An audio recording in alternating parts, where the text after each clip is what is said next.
Hello and welcome to the Signal Lantern Podcast, your beacon of freedom in the Northeast. I'm Matt, and I have with me today Ashley Dickerman. She's a mother, and she's on the school board in the town of Weymouth, Mass. How you doing today? I'm doing good. I just got back from the JFK Library with my kids and my husband. We celebrated President's Day today. They had an awesome festival there. Oh, really? I didn't know that they have a President's Day festival up in Boston. Yeah, it was awesome. They had Abigail Adams and Calvin Coolidge all dressed up and giving facts. That's really cool. I wish I had known. I probably would have swung by earlier. Well, the more you know. But anyway, so a little bit about yourself. What do you do? What led to you getting involved in politics and running for school board? Like, I feel like so many people don't know where to start when it comes to an interest in politics. So, how'd it go for you? Yeah, so let me start by saying that, like, growing up, I was never interested in politics, not even a little bit. I didn't grow up with like my parents going to meetings, or we didn't really talk about politics in my house. Um, Maybe a little bit of federal stuff, but not too much. So this was like an accidental passion of mine that snuck up on me, and it just went from 0 to 100 real quick. Right. So it really started when my oldest was in school, and um, I was on the parent council there, and I just started going to school committee meetings. To be honest, um, I just started going to meetings, and then one meeting led me to another meeting, which I ended up being the chair of townwide parent council last year, and that just escalated my passion for parent voice, but not just parent voice, community voice, public participation, really, because I would go to these meetings and there would be like the same, maybe 5 people in the room. And I just saw a desperate need for people to pay attention. And once you pay attention, you can't look back. Because you're going to see a lot of things that you like, but more things that you don't like. And you're going to think, I can do that better. Once you peek behind the curtain and you see what's actually going on, you go, nope. Yep. Don't like that. Yeah, pretty much. I would show up to these meetings and I would see what was going on. And you don't have to be a rocket scientist to figure out that you can see why, we need good candidates who want to work hard and challenge the status quo. Yeah, no, that I think is the key thing that's happening. A lot of people are waking up. They're starting to realize that, you know what, normal people can succeed in politics, and I've spoken with a lot of candidates recently that are basically saying, like, they're fed up. Nobody else is stepping up, so I'm going to do it. Mm-hmm. And you're living proof of that exact philosophy. Yeah, it was really just, and every time I go to some kind of political event, or even today being at the JFK Library with my kids, like I just shared on Facebook a couple of pictures just saying, like, my love for America and history and politics continues to grow. And it's addicting, but in like the best way, because I do feel like I'm making a difference. And I'm really hoping to inspire other people to continue to go to meetings and maybe even run themselves, because we are desperate for good help. No, that's really good. And I think kind of a next thing is, like, what was it like running as, a first time candidate? I know that you'd never done that before. What sort of like preconceived notions did you have going into it that were completely shattered? What things did you learn? What was it like? It was wild. I mean, it was absolutely wild. the best part about not having any experience with politics is I don't really have an expectation. And I just assume it's always going to be wild. So in that way, I feel like um, there's nothing that can surprise me. I don't think at this point, but um, I was surprised at how many awesome people I met and how many connections I made, including being here with you today. It's been really fun to like you meet someone and they introduce you to a group of people or a person, or they're like, hey, come with me to this event. And you end up networking really fast. But I was able to like take those relationships and they didn't just die because the campaign was over. They just turned into new, they blossomed in a new way. So, I met someone at the Union Brew House through Joe Bronsky, and I was able to help him promote an essay contest that he has been co-chairing for 17 years. And it's an essay. It's called the Americanism Essay Contest, and each year they offer it to fifth, sixth, seventh, and eighth graders, and they can win money and win recognition for a question that's posed. And so like it was like right away I got to get into the work, but that was because of the campaign and because I had met so many amazing people, and I was able to carry those connections on to the next level or the next chapter with me. Yeah, no, and I mean, as you're, making those connections, obviously you meet a lot of people within your town, neighbors that you never knew you had, you know.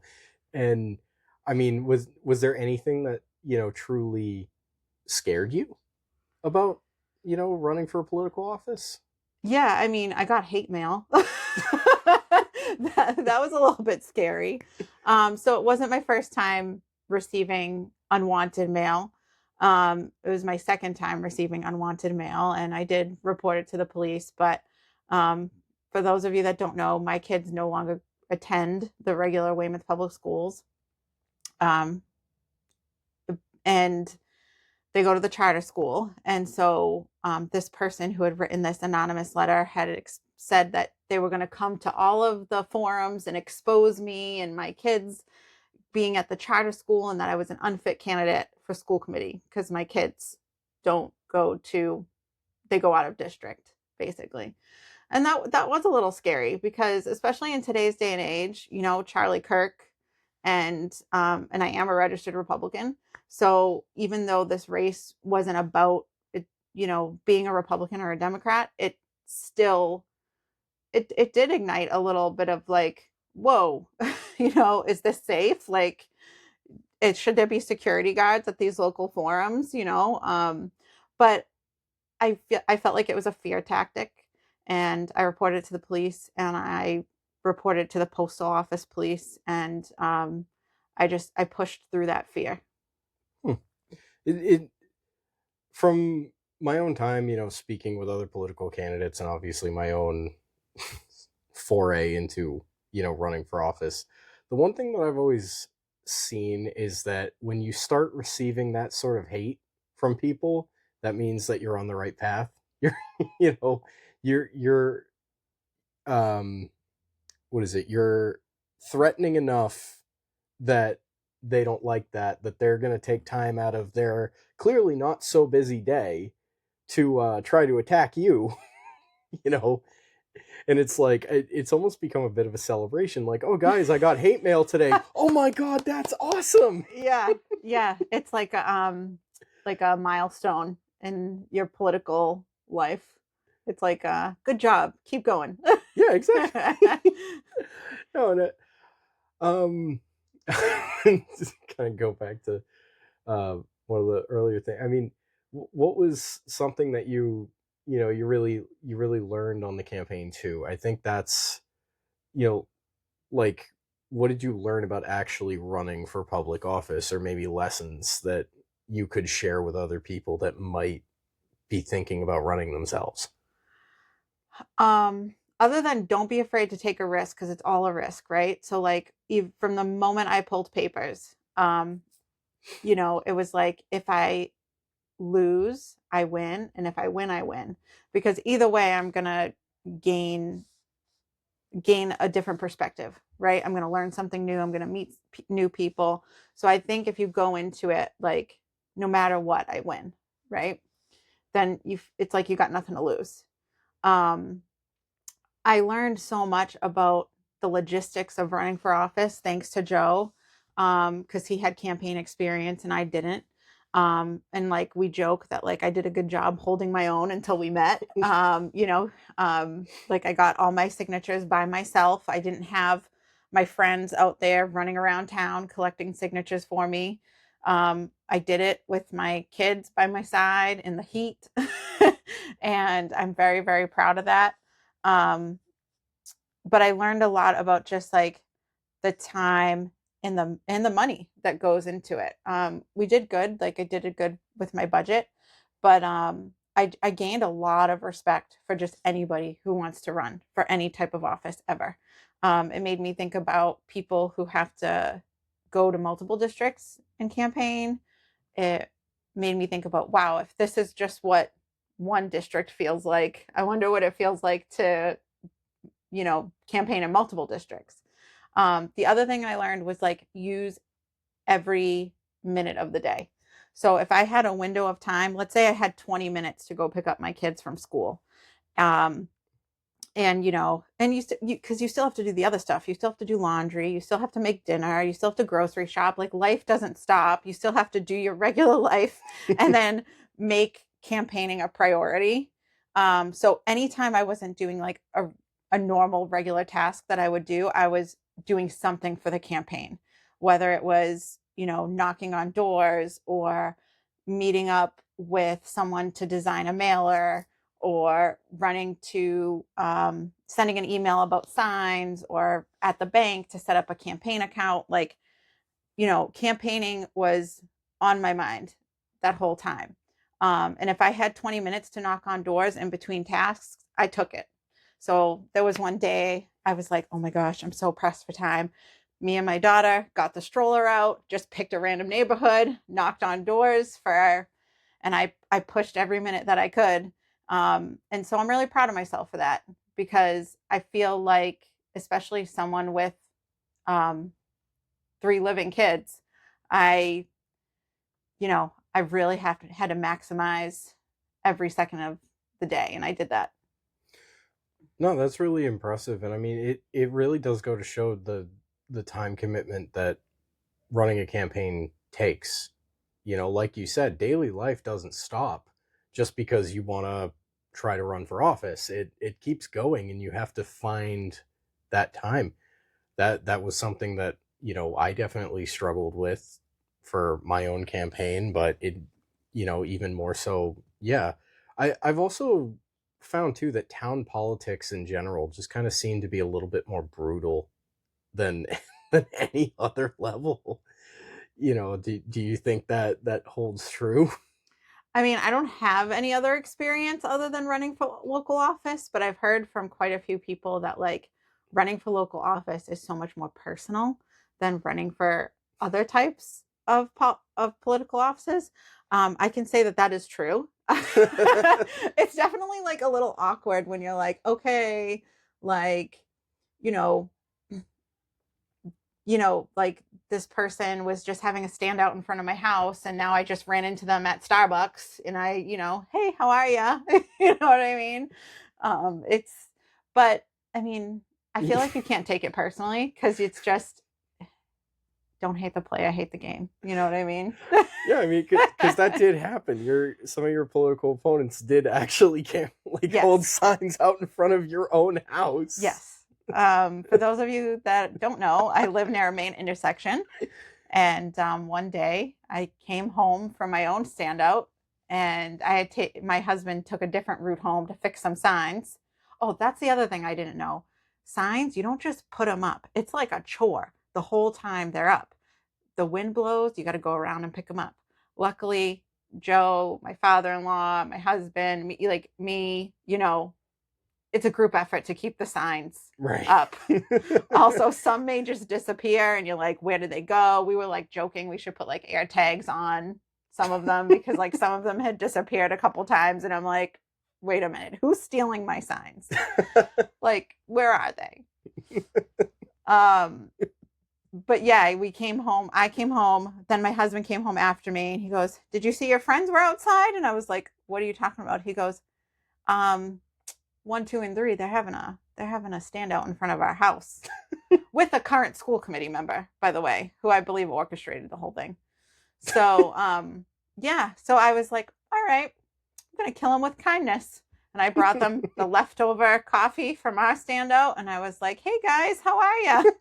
And I just, you have an awkward situation, just make it more awkward. You know what I mean? Right. Like just, hey, how's it going? Yeah. Would have been funnier if you asked them for a sign to hold. Right. Yeah. Let me join you. I'll help you. You look like you need another person. No, that is the kind of underhanded tactic that you can really only expect out of town politics. Yeah, that's why there's a lot, like that's why I say like there's nothing that surprises me anymore. But I will say who you campaign with is not who you serve on the board with, because two out of those 3 candidates won, and me and one of those other candidates are now friendly with each other, Right. and have gained a lot of respect for each other. And we were actually able to like Bury the hatchet. Yeah, really move forward. You know what I mean? Like let bygones be bygones and move forward. So who you campaign with is not who you are on the board with. They're 2 different people. Right, and it was 3 seats open, 6 candidates running. You know, obviously, when I spoke with Joe, he had got knocked out in 4th place for the 3 seats, and you took 3rd. Yes. You know, so that kind of goes to show that it, even if you team up with other people, doesn't necessarily mean that's going to be the people that you get on with.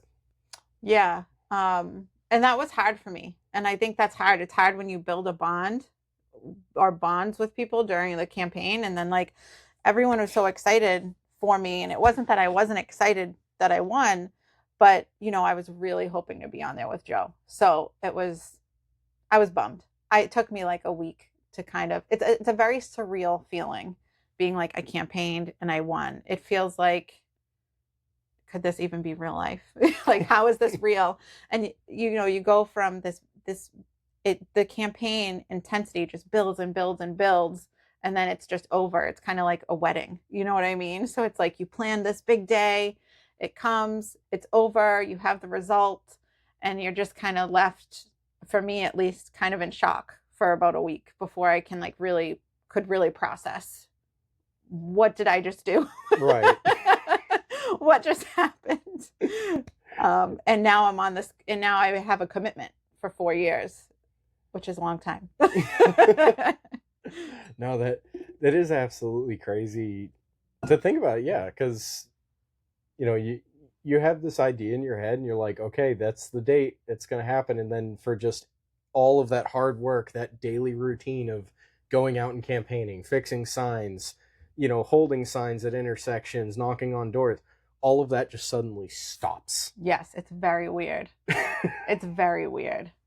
Like you get in the routine and just suddenly you're not doing it anymore, and you don't know what to do with yourself.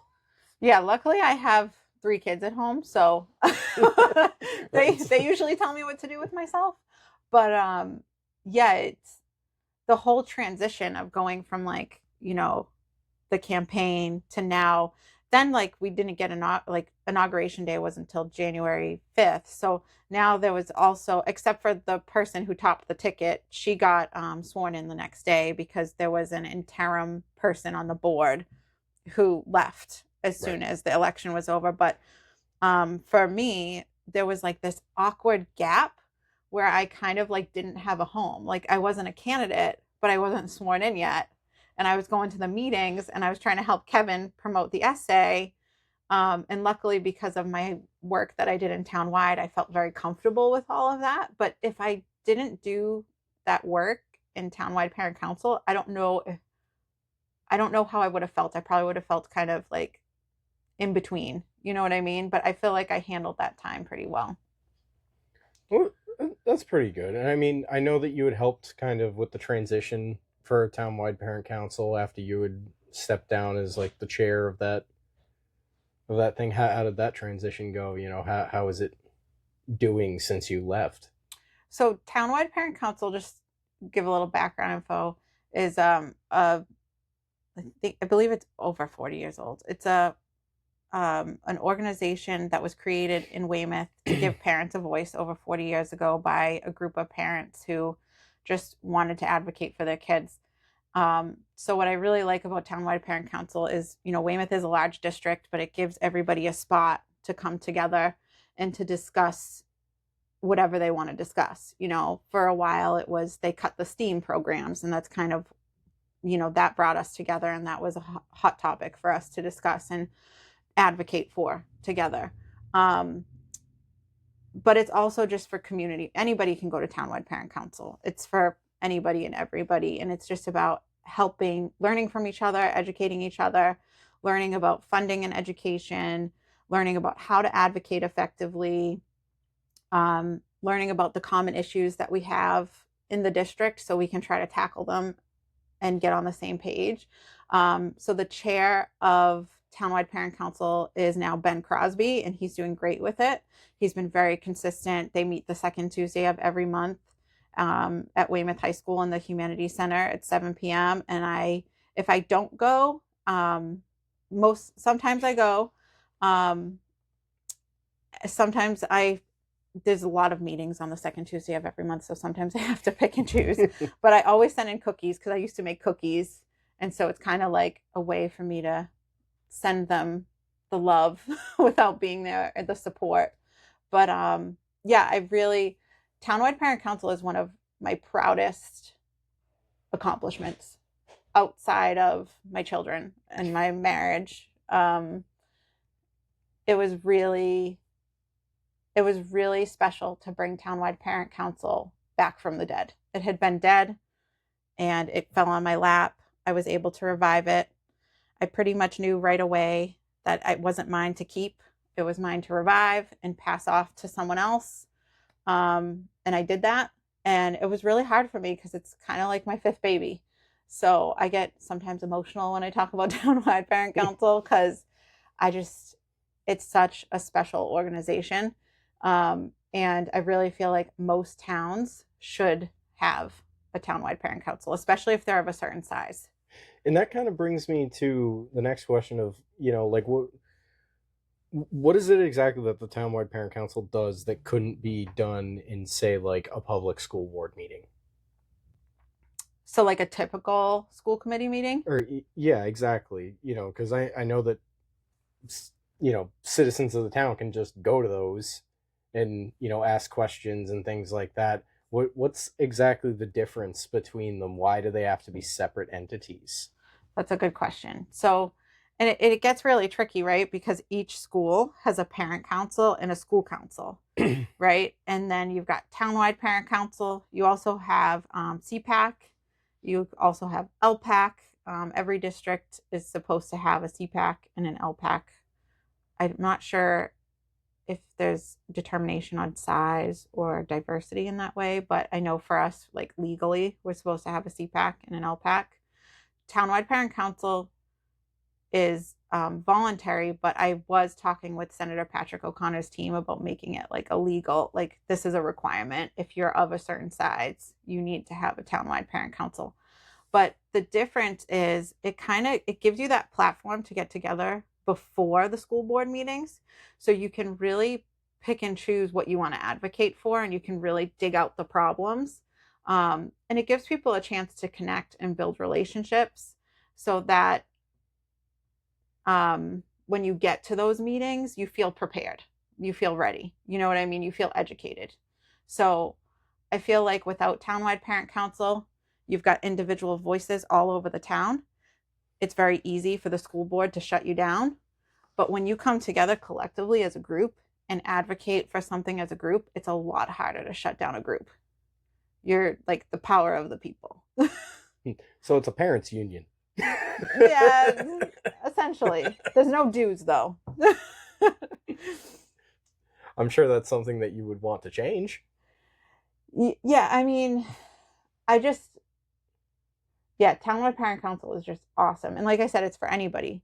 Like I had a master's degree in curriculum and education, and I did not know how public schools were funded. I worked in a public school. Right, you were a teacher. Yeah.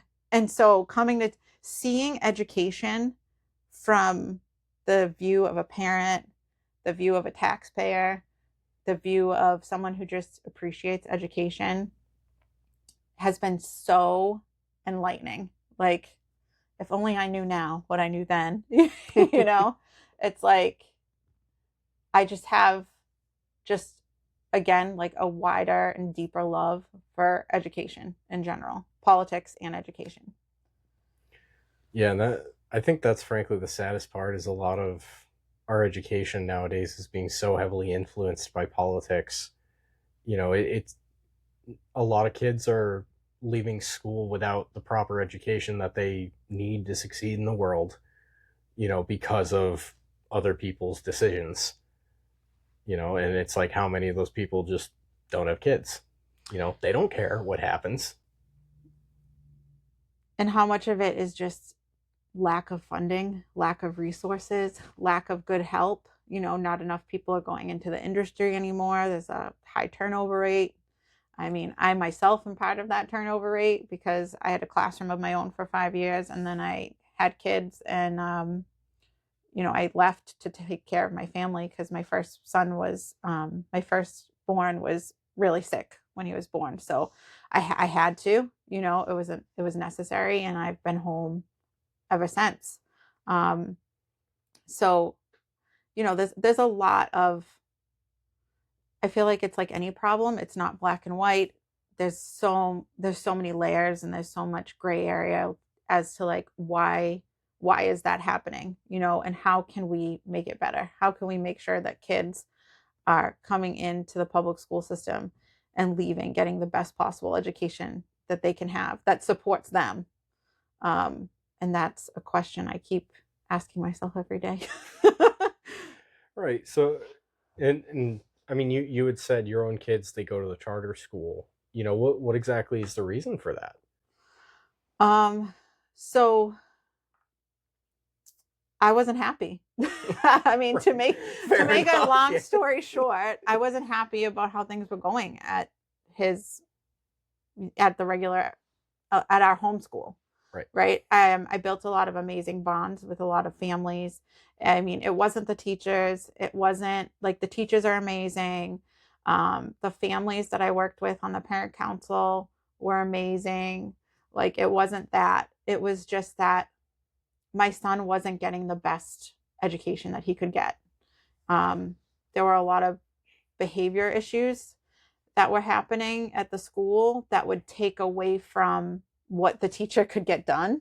Right. And I felt like he was just ready for material that was more difficult, and I felt like he kept going over kind of like just the same stuff over and over again. So I just kind of felt like, and then on top of that, he needed a 504 and we were pushed off about it.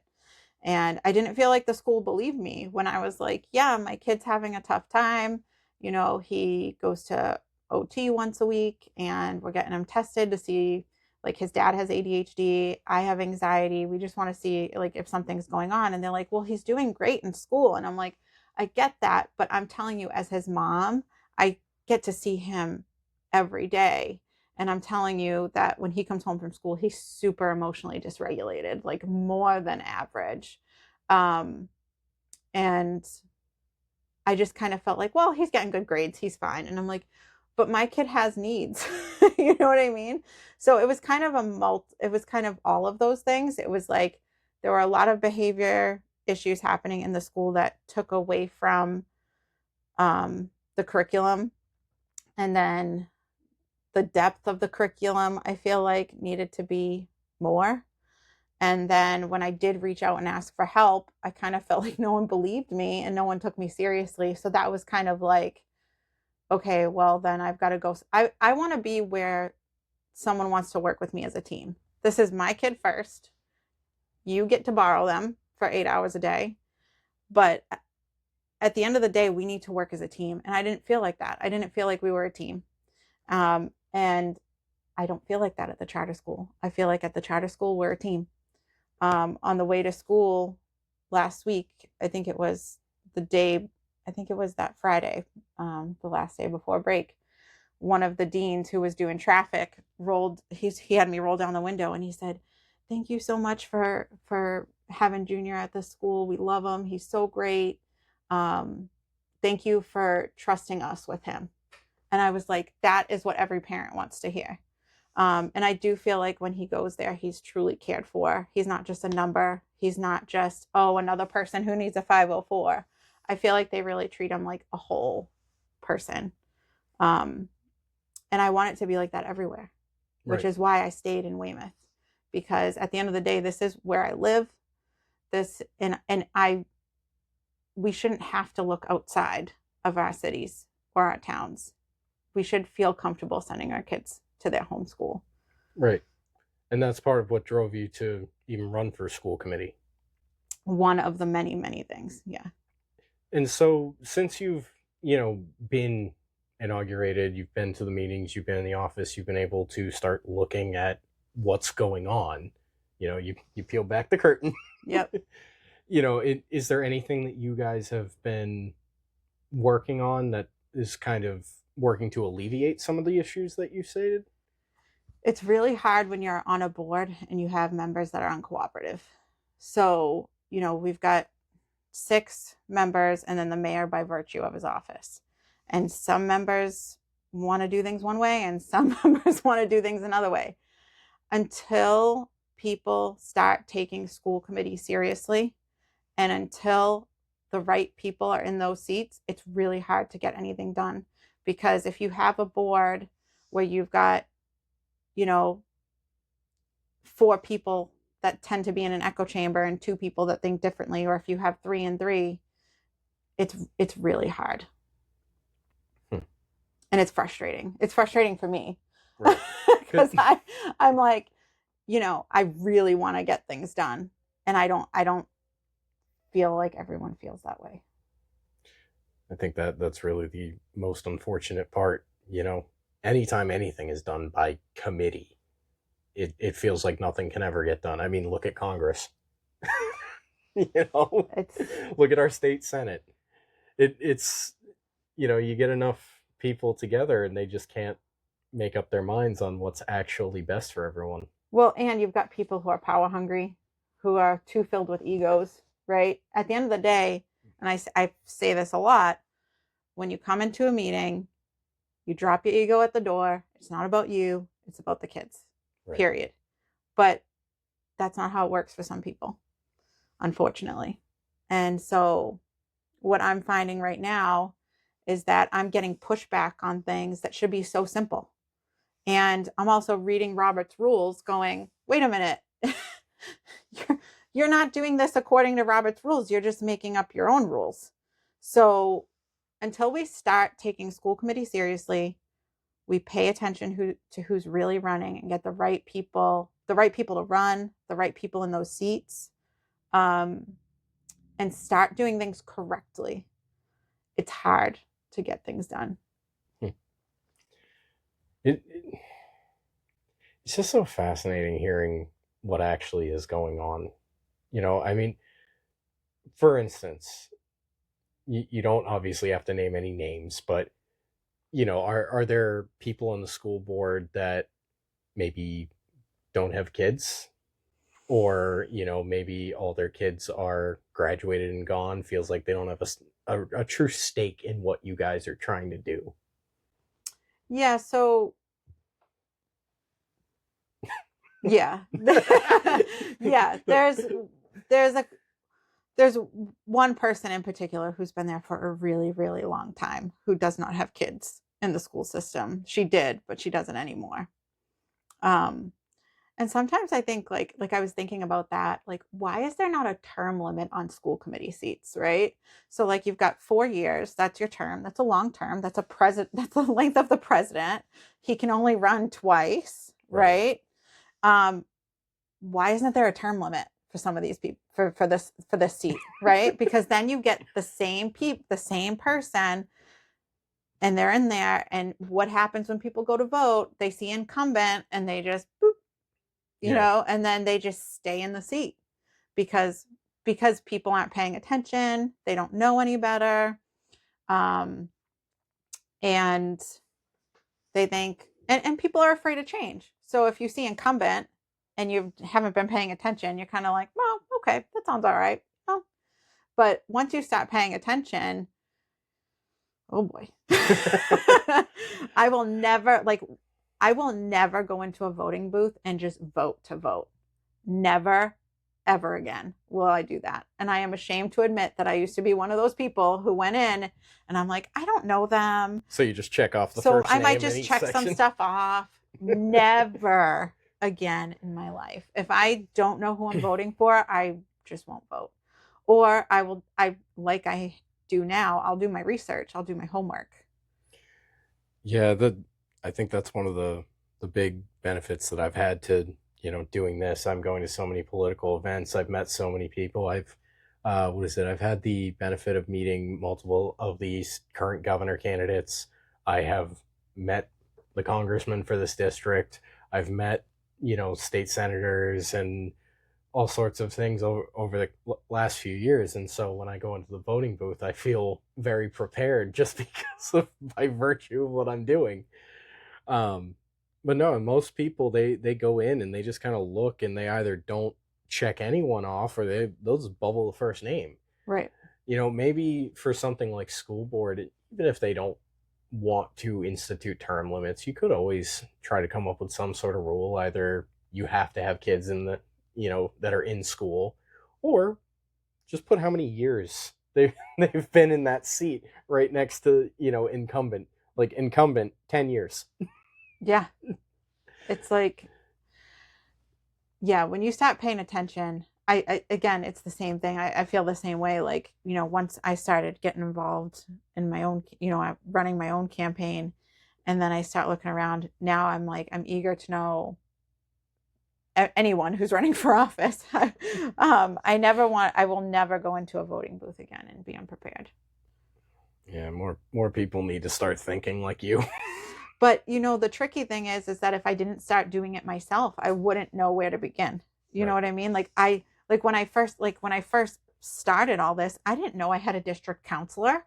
There are 6 district counselors in Weymouth, and there are 5 counselors at large. I know that now, but you just have to show up and you just have to ask questions and you just have to connect with people and learn from other people who are in the same room with you, to get that guidance, and eventually you figure it out. But you just have to show up and you just have to be willing to ask questions and learn.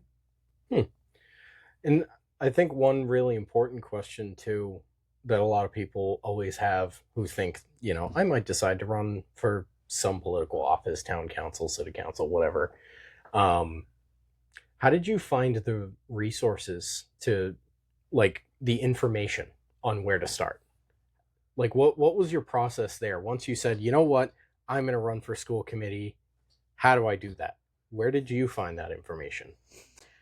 So again, just by showing up to the meeting. So prior to this, I never knew that you had to pull papers. You had to go down to the town clerk. I didn't know that. I didn't know that there's a certain time where there's like a deadline where you have to pull papers. I didn't know that. It was only when I started to go to school committee meetings. And I did interview for the interim school committee position. And I didn't get it, obviously. Someone else did. And then from there, I just never stopped paying attention. And they did advertise, like, if stick around and pull papers if you're interested. And so when the time came up, I knew when it came up. And then I shared that information on Weymouth Moms in case anybody else wanted to pull papers. And then I had reached out to one of my opponents, who had also ran for the school committee interim position with me. And I was like, hey, just so you know, like it's time to pull papers. You have until whatever date it was. So, if you want to pull papers, You gotta now's go the do time. it. So I didn't know any of this. I literally just showed up, asked questions, figured it out on the fly. And I was just like, I've got nothing to lose. Pretty much. Oh man, it's always so difficult. The lack of proper information. I feel like most towns should just have an entire section on their website dedicated to, hey, if you want to run for office, here's what you have to do. Right. Like that information almost feels like it's safeguarded. Mm-hmm. Like they keep it close so that not just anyone can run. Come on, let's pack the ballot. Let's get 100 people running for school committee. Let's see it happen. I mean, it's true though. I mean, if I wasn't paying attention, I wouldn't have known. Right. And then someone else, there was some guy had reached out or had asked about pulling papers or something like that. And I had messaged him and I said, it's too late. I said, but it's going to come up again in a couple of years. And when it does, like, I can let you know. But they do safeguard that information, just like they weren't advertising school committee meetings a couple of years ago. They didn't start advertising school committee meetings until townwide parent council came back, and I started advertising them. And unfortunately, people don't advertise things because there's a group of people out there that don't want public participation. There's a group of people out there who just want to do what they want to do. Right. And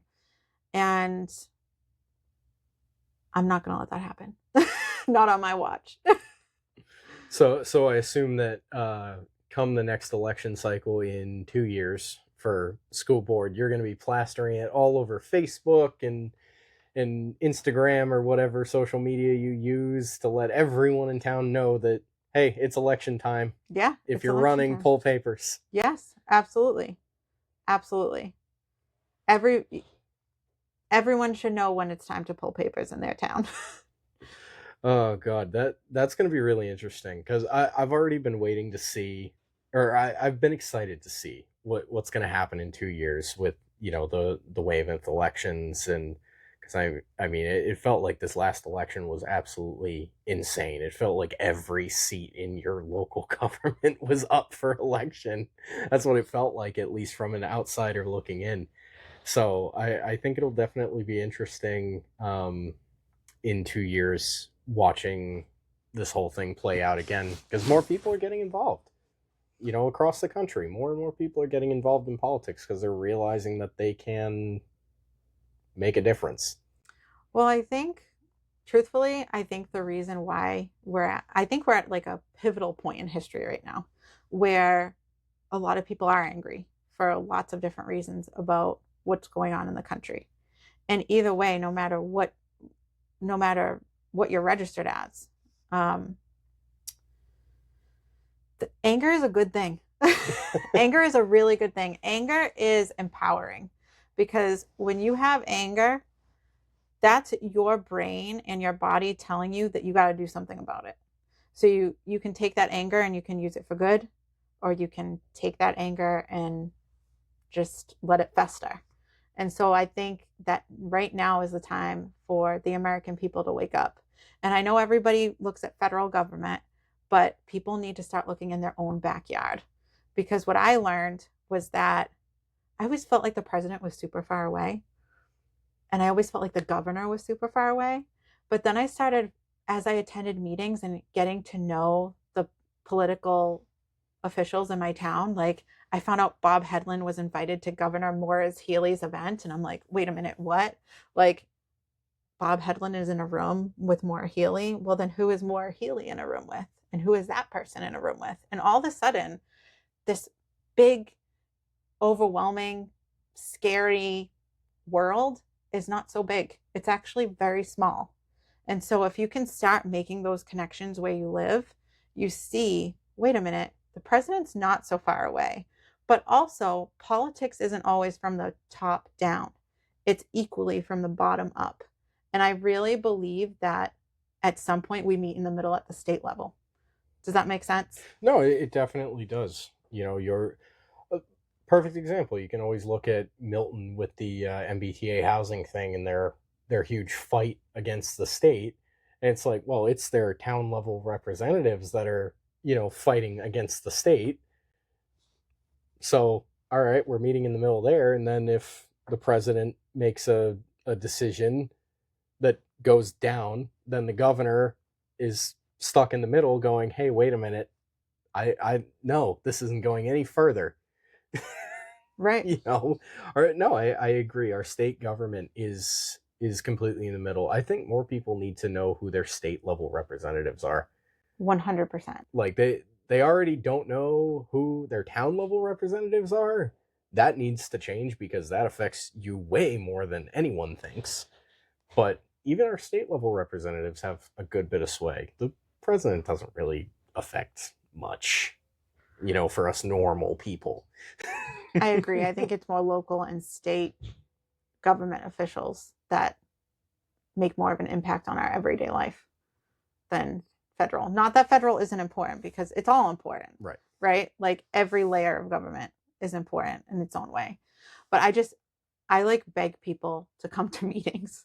I love nothing more than a packed house at a meeting, because that's why I'm there. I'm there for the people in the room. And the more that you pay attention to what's going on in your backyard, the more you can kind of put all the pieces together and figure out like how the system works. And I'm still working on it. But every time I show up to an event or a meeting, I learn more about how it all comes together. That's absolutely fantastic. And I mean, yeah, the need for more involved local government is becoming more and more important. We've been seeing tons of small towns getting, completely taken over, and completely transformed, typically to much to the chagrin of the local residents. But then other people, other towns are actually shrinking. And it's all because people just aren't paying attention. They're not going to town meetings. They're not going to school board meetings. They're not figuring out what's actually going on. They're just kind of living their lives in complacency. But Yeah, and I think a lot of it comes down to like you just don't know what you don't know. If I was never a mom and I didn't start getting involved in my parent council, I never would have ended up here. So I just think that comes back to like, and we've talked about this in Weymouth, we need to redo our civics program. We need to show students in high school what they can do today, now, as a young person, to stay involved in their community and how to be an active member of society. Because, like, you just don't know what you don't know. But now I look at going to meetings. I mean, obviously, I have to be there now. you're required. But regardless, I look at it like, I look at it like going to the gym, going to church, brushing my teeth. You know what I mean? Like, I just look at it as it's just part of my life. But again, I didn't grow up that way and I didn't know that. And the unfortunate thing is now we have social media and people think going online and typing up your opinion is you doing something proactive. It's not. Right. It's not. I mean, I'm not saying it's never proactive to share your opinion online, but it's more proactive to share when a meeting is online and like, hey, check out this agenda. Oh, we're going to be talking about the budget for the next fiscal year. So I tell people all the time, get off Facebook unless you're using it as a resource to figure out when a meeting is, and then go to the meeting. So, I mean, do you have, I know you were saying that, like, you posted the Moms of Weymouth Facebook page. I think that's what it was.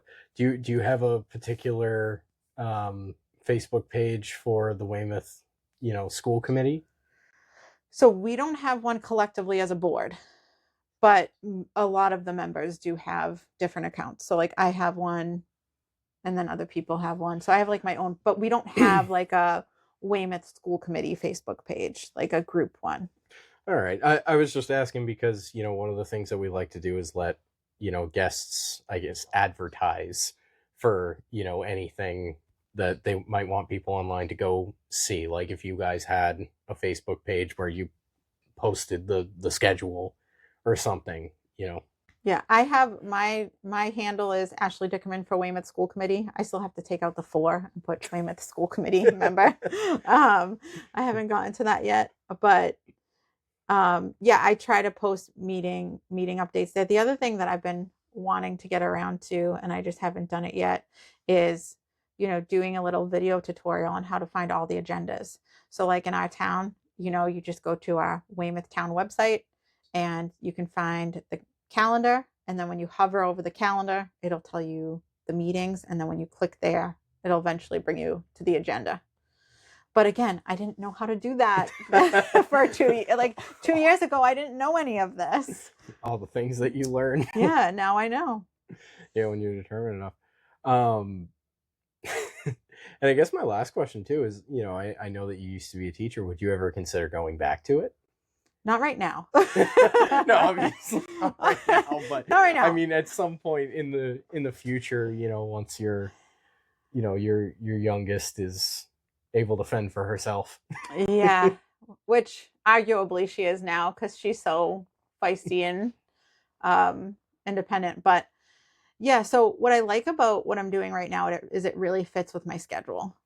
And even when they're in school, there's still like drop off and pick up. And then like when you're a teacher, there's grading and planning. And honestly, I don't know how I would do that and stay involved in politics, because there's so much behind the scenes that goes into showing up for these meetings. Like I have a whole budget book that I need to read this week over February vacation with my kids home. It's like, I think it's like 82 pages.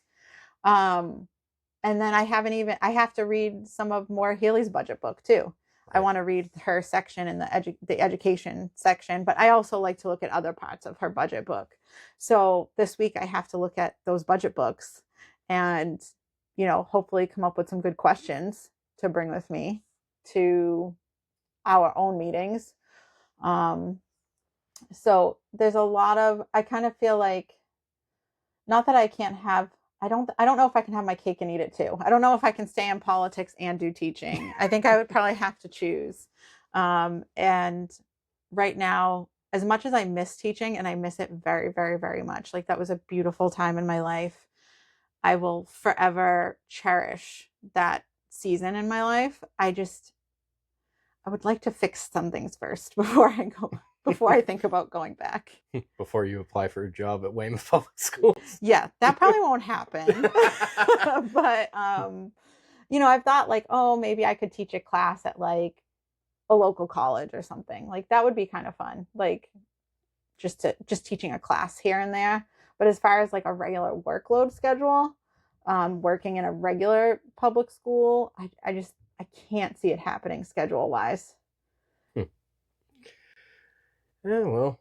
But you never know. Yeah, exactly. Never say never. You never know. Never say never, because I never thought in a million years that I would be a school committee member either. So, I know life always throws you curveballs. You never truly know what's going to happen, when it's going to happen. And, I never thought that I would try to run for office. Hell, I never thought that I would have this podcast. Right. I never thought that I would be involved with Keepers of the Revolution or Project Revere. It's something I had never dreamed of, never thought I would do. I thought I would just sit quietly behind a desk all day and, do my day job. Yep. But instead, I'm doing this. I understand. There are lots of days where I wake up and I'm just like, I can't believe this is, first of all, I can't believe I'm a grown up. I also can't believe. Neither can I. Like, I'm like, wait, am I old enough to do this? I am old enough, but like time and the different curveballs that life throws at you will definitely have you waking up some days going like, how did I get here? What happened? But on the flip side, like so grateful. So grateful. It's the old joke. I need an adult. You are an adult. Yeah. I need an adult. You're an adult. Yeah. And when that happens, I call my husband. I'm like, you're more of an adult than me. Tell me how to figure this out. But all right, well, I mean, I guess to end it off too, when's the next school board meeting, in case anyone wants to stop in? You had to ask. Hold on. Let me look it up.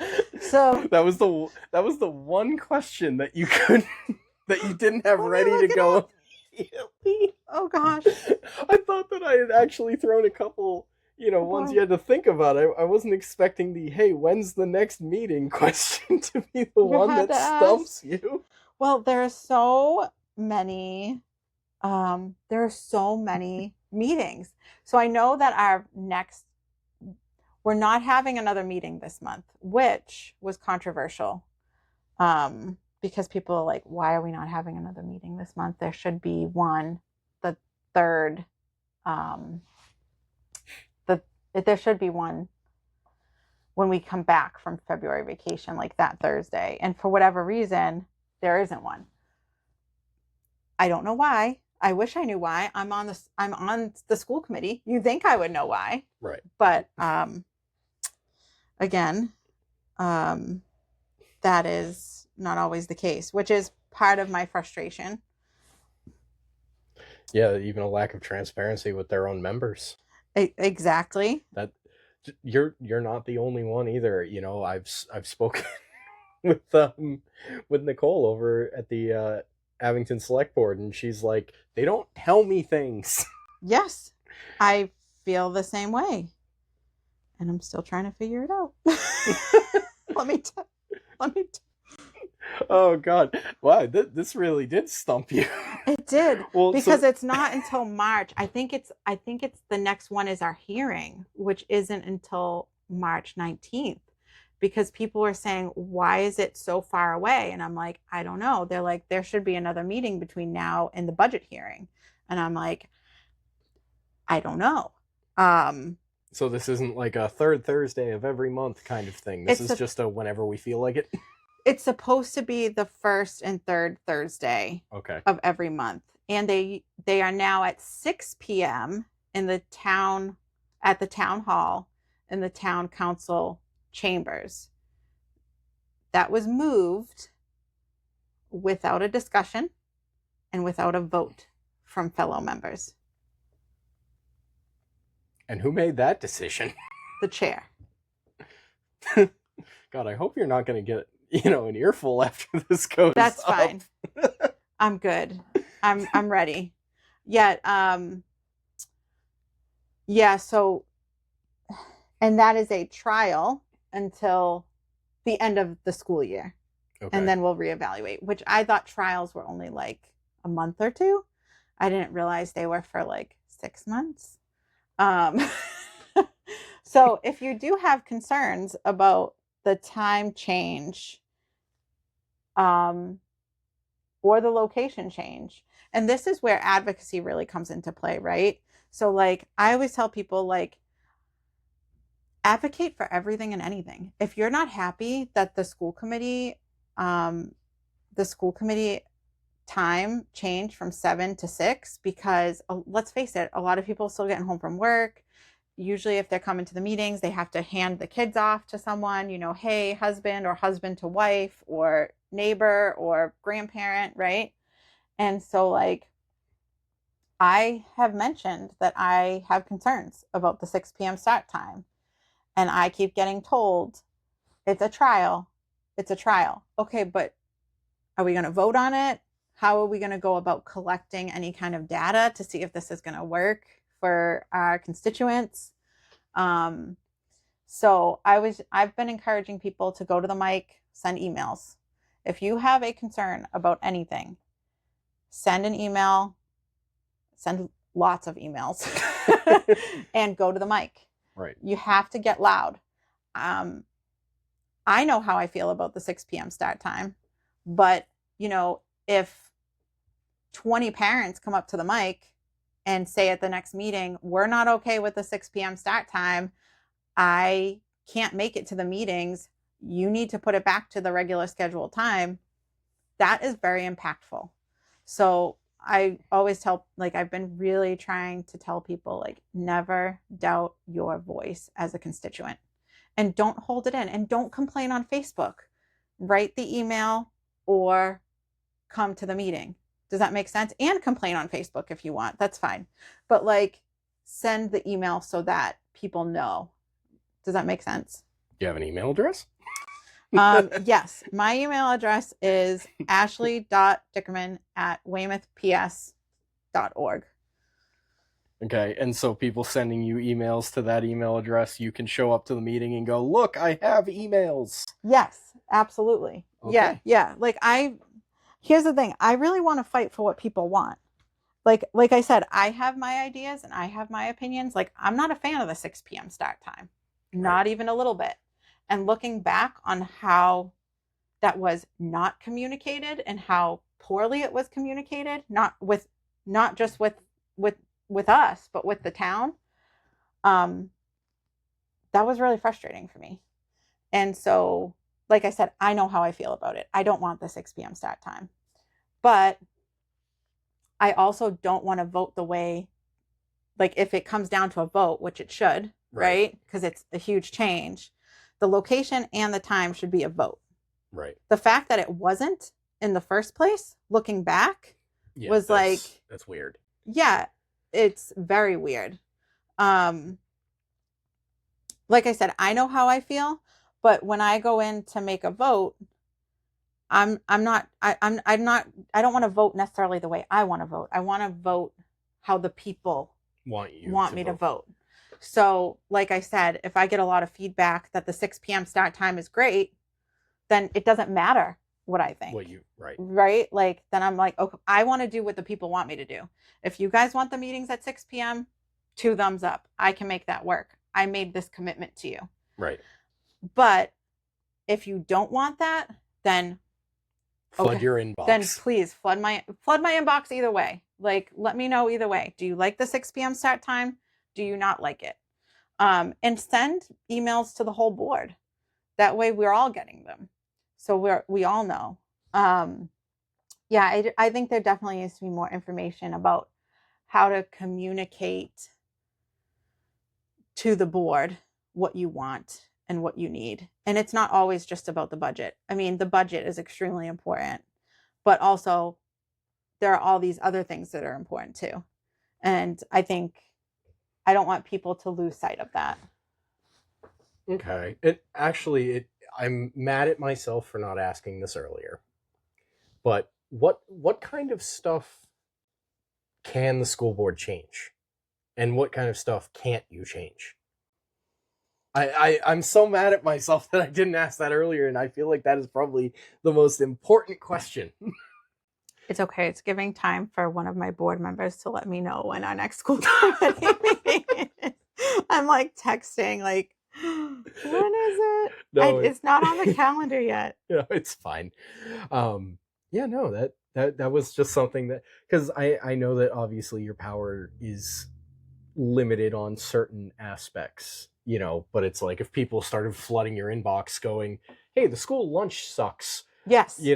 That's something that you guys could change. It's not. What is it? That's a good question. So, and this is where I think there needs to be more community outreach about what we do, because people are so confused. Like, they don't understand what a school committee member is. Like I said, I was a teacher and I didn't understand what a school committee member was.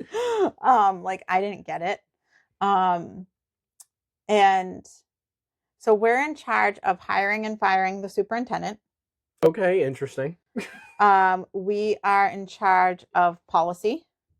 Okay, such as? All those handbooks that you have to sign, like when you're in school, and like they're like, bring this home and have your parents sign it.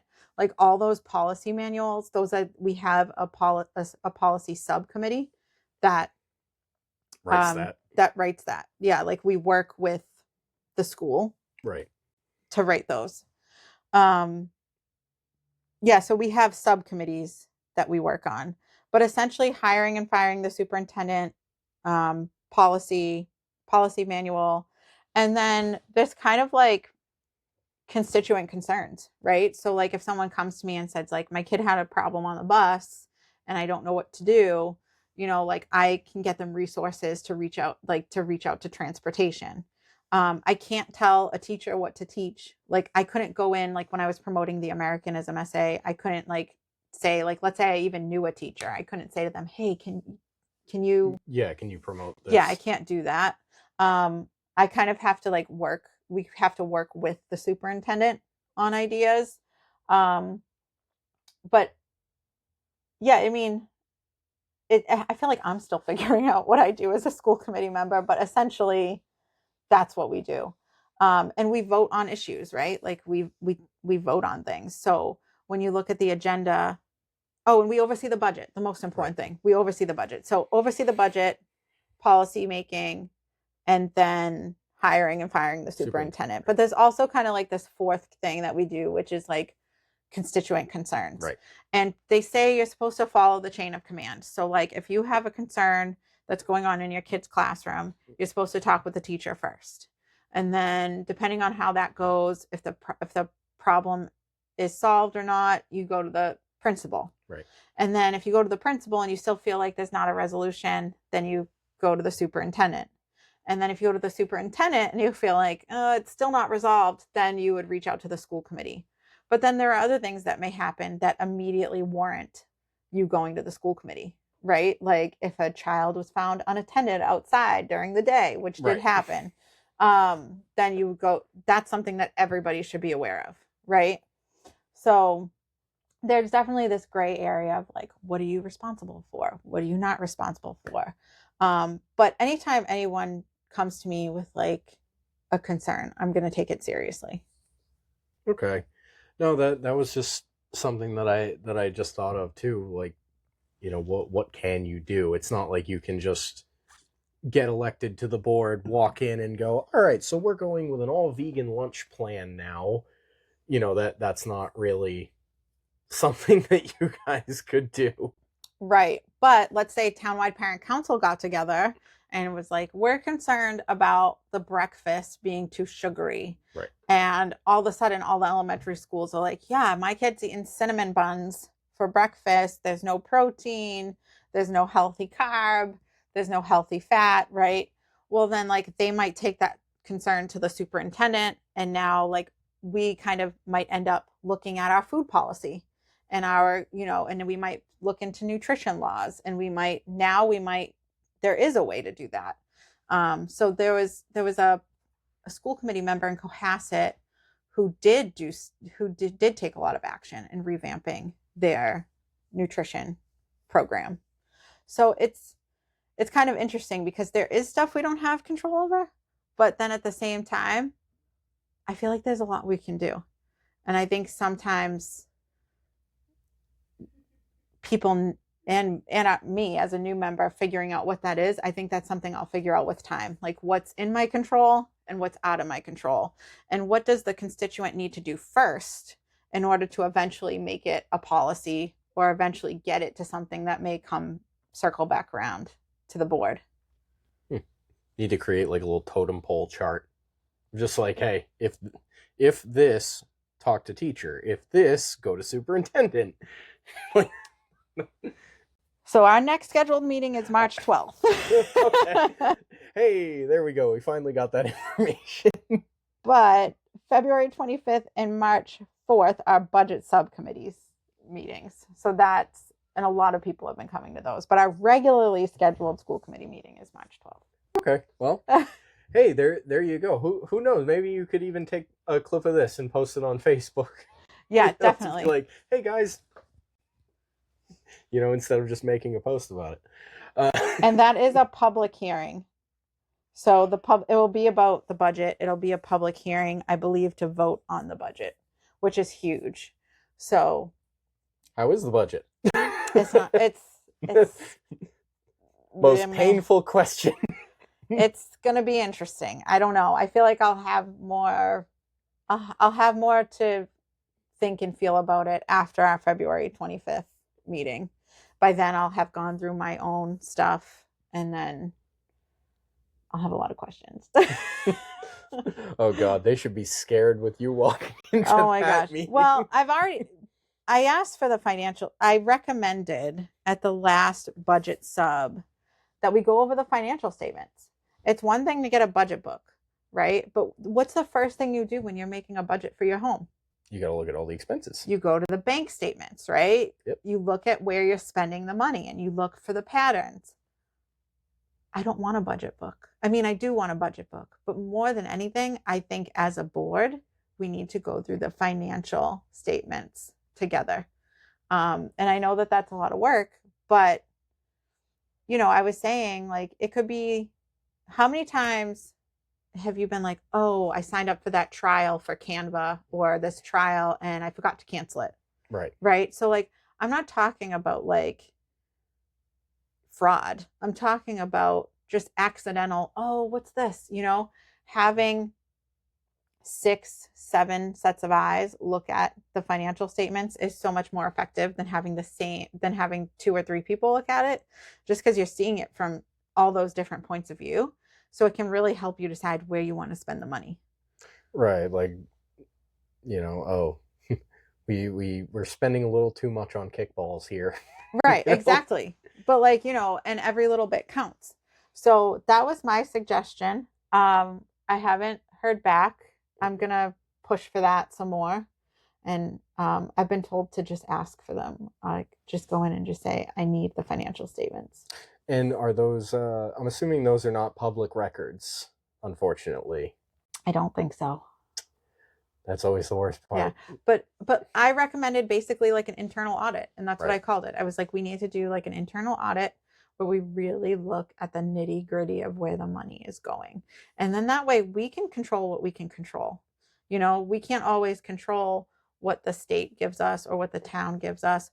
But if we can control what we can control, and then we can push back and say, hey, we went through our statements, we made cuts here, we moved money around here, we need this amount from you, right? Otherwise, if we just ask for money, and they just give it. Right. And like, they need us to do that work, I think. Well, I think that Weymouth's public school is, in good hands with you. They should be thanking you for the work that you're trying to do. And I hope that you do get your hands on those detailed budget statements and figure out exactly where the money's going. Maybe, who knows, and by the time that you're up for re-election, you might actually be making some headway on improving the school. You might consider bringing your kid back. You never know. I'm very happy with where we're at, but you never know. Like I said, you never say never. Because every time I've said never, it always happens. So. All right. Well, I think we're gonna cut it here. We're probably somewhere around an hour of recording, but I do just want to end on one more little bit. Project Revere works to help candidates like Ashley get into office. We, interview candidates. You went through the interview process with us, and we supported you back during your election. And we always need volunteers. I will put the volunteer link in the description of the podcast on YouTube. So that way, if anyone wants to volunteer, get told about upcoming elections, and wants to help good candidates like Ashley get into office, you can do it there. And we also have a locals account that we just started to help fund this podcast, because right now it's just purely coming out of our pockets. I will also put the link to our locals in the description, and if you don't mind, I could also throw your email in the description in case anyone wants to shoot you an email to let you guys know at the school board what they want happening. Yeah, that'd be great. Yes, please. I mean, please speak up. It is so incredibly important. I hope I didn't just flood your inbox I hope you did. with spam. I hope you did. No, just unnecessary emails and spam, or possibly people that don't live in Weymouth sending you upset emails. Oh, that would be terrible. It'd be funny, but it would be terrible. I'm sure you'd be giving me a phone call after that. But it's been really nice sitting down and chatting with you. I'm glad that we got a chance to do this. Me too. Thank you for having me. I appreciate it. Yes, of course. And when you're up for re-election, we'll probably bring you back on to talk some more and go, good. Hey, re-elect me. Thank you so much. Yes, and thank you for all of your help. I really believe in what you're doing here, and I was able to hold a sign for Nicole because I had heard of, it's really about helping each other and inspiring each other so that we can learn how to rise up and essentially take our country back. That's fantastic and great words to end on. Yeah. Bye.